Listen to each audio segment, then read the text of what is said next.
happy to report that Mo Hope appears to be all right and has been taken from the ring under his own power. And so, Steve Cruz from Fort Worth, Texas. One of the youngsters we have previously developed the background of for you on Wide World of Sports. It's a 20-foot ring. The referee is Pete Vassis. See the white portions of the gloves? You'll remember this from Olympic boxing. You must hit with those white portions. In other words, pronate the blows. Now watch Cruz closely. This is a young man with superb balance, the ability to take a punch, and he never loses his coolness, his poise. Got a good, sharp left and a stinging right. Johnson is a quick-moving fighter. There have been some fights before this one fought by Jesse Benavides. You remember him, the youngster, another of the three we have developed on Wide World of Sports. He won his fight, beat Steve McCrory of Detroit. Youngster out of the famed Crunk Gymnasium. Cruz in ring center, covering well against the attempted onslaught of James Johnson. To the right of your screen, Cruz in the white trunks. Headgear being worn by Johnson. Wearing of headgear is optional. See that good left by Cruz. First round action. 119-pound weight limitation. Excellent counter-puncher, too, is young Cruz. Johnson trying to get through, not able to. Cruz picking off most of the blows. Good left there. An excellent combination by Steve Cruz.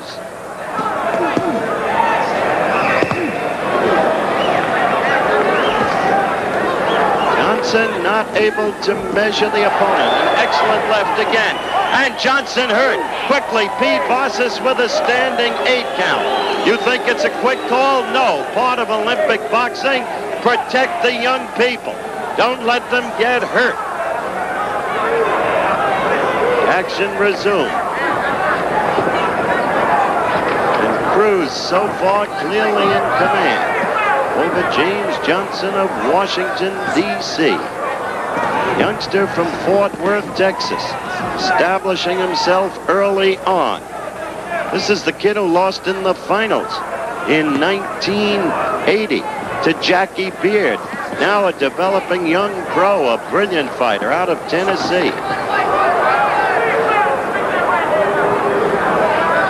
Counting down toward the end of the first round. Clearly dominated by Cruz.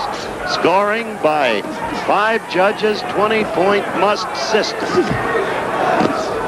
Cruz the easy winner without looking at the scoring. We'll be back at Concord, California in a moment.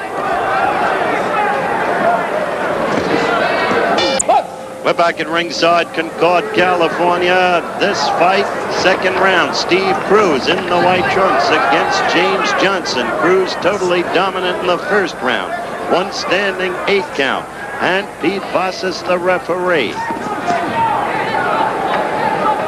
Johnson not able to measure the opponent, missing much of the time. Did get in a right there. But excellent pictures of how Cruz picks off those punches with his gloves. Good right by Cruz, stung Johnson. No waste motion in Steve Cruz, working in ring center. There was a good right by Johnson, and you saw counter-punching Cruz with a left and a right and another.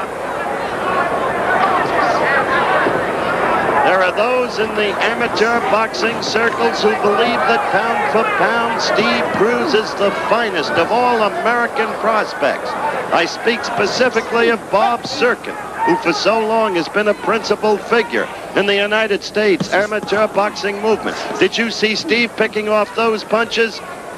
This kid knows how to fight. Just 17 years of age. He has learned impressively. And he is hurting Johnson. The nose is beginning to become red, pulpy, a trickle of blood. Cruz biding his time, poisedly picking his spots, as you just saw. Vassis with another standing 8 count. Excellent job by the official, concerned with protecting young Johnson. That's the second standing 8 count of the fight. We are second round action. The sun setting to our left. Shadows beginning to fall on picturesque Mount Diablo right behind us. And Cruz is beating up on James Johnson.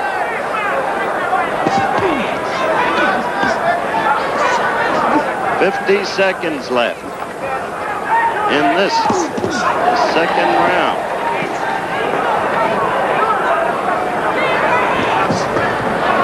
Another good left, stung Johnson. Just can't get through to Cruz to render any damage of his own. And Cruz's right is landing with telling effect.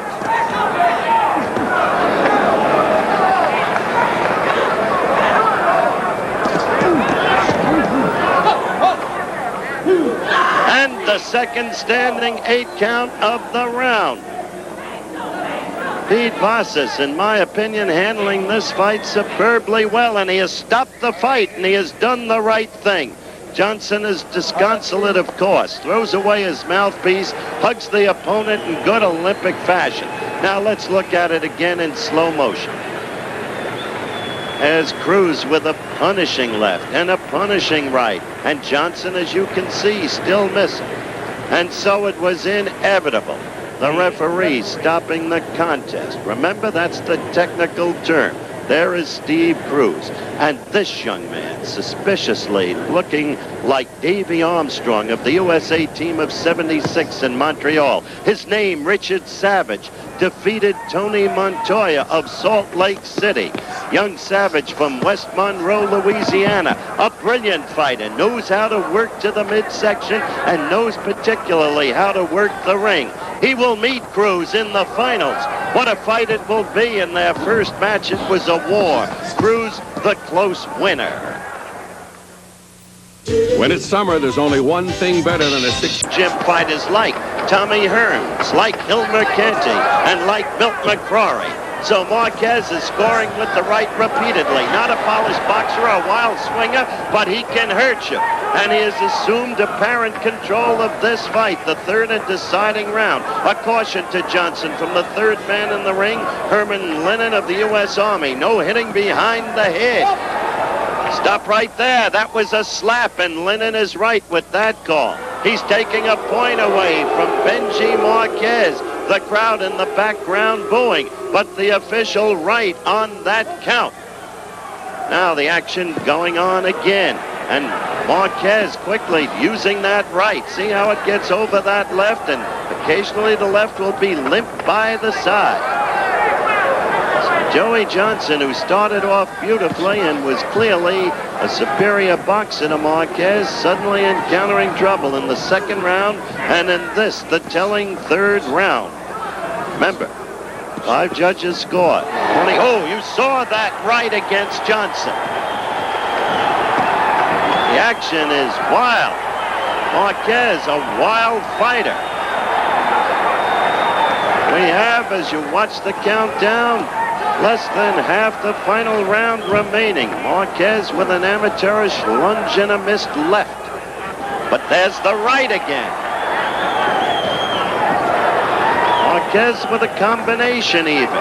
Seems to be doing stunningly well in this, the third round. But remember, a point has already been taken away for him for slapping. How that'll figure in the judges' scoring remains to be seen. Marquez, by far the aggressor, in hot pursuit of Johnson throughout the round. Has him in the corner now. And again, Lennon taking another point away for slapping from Marquez. If we can, we'll get a look at one of those slaps in slow motion. The crowd angry. Marquez very upset. The fight nearing its conclusion. Marquez in apparent control, but at least 2 points must be deducted from him in this round as you watch the countdown. Wild swings by Marquez. No polish there. Truly amateur boxing, but effective. Still two more rights. And another. And still another. Johnson pinned in the corner as we come to the end of this fight. 125-pound weight limitation. That's it. The decision here, the most controversial fight of the night. Here's the slow motion. There was the slap with the right. And it appears to me that Lennon was right. Red corner, Joe. Yep. They gave it to Johnson. And already the opponent has flung himself out of the ring. We resume with our next highlight. 132-pound weight limitation. The young man to the right of your screen, Joe Manley of the U.S. Army against Alexander Fernandez of the U.S. Navy. Manley at 21, Fernandez at 22 years of age. Elmo Adolph of New Orleans, the referee. First round action. Manley, a beautiful fighter, expected to turn pro reasonably soon. And he won an easy decision. Then came a kid named Darrell Robinson from Houston, Texas, in the black trunks. Look at him cleaning up on Darnell Knox.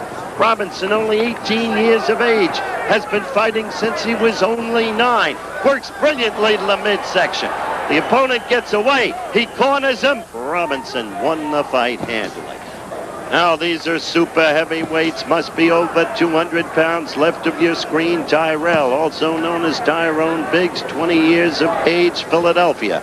The opponent, Kev Sheely, 21 years of age from Duluth, Minnesota.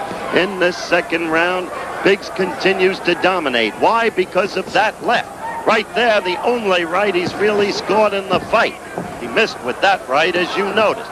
But the left gets in there, and it's a jarring left. This is a big kid. He may be ready for 1984 if he can keep developing. Some of his movement will surprise you. On his toes, backing away. And in a sense, keeping his hands low might remind you of Greg Page. There's the left in there again. Tony Filippelli of Utica, New York, the third man in the ring. We continue our highlights of the USA Amateur Boxing Semifinals National Championship Tournament. That left may have been enough for Sheely. Filippelli has done the right thing. The fighter's eyes are glazed, and the referee in the second round has stopped the contest.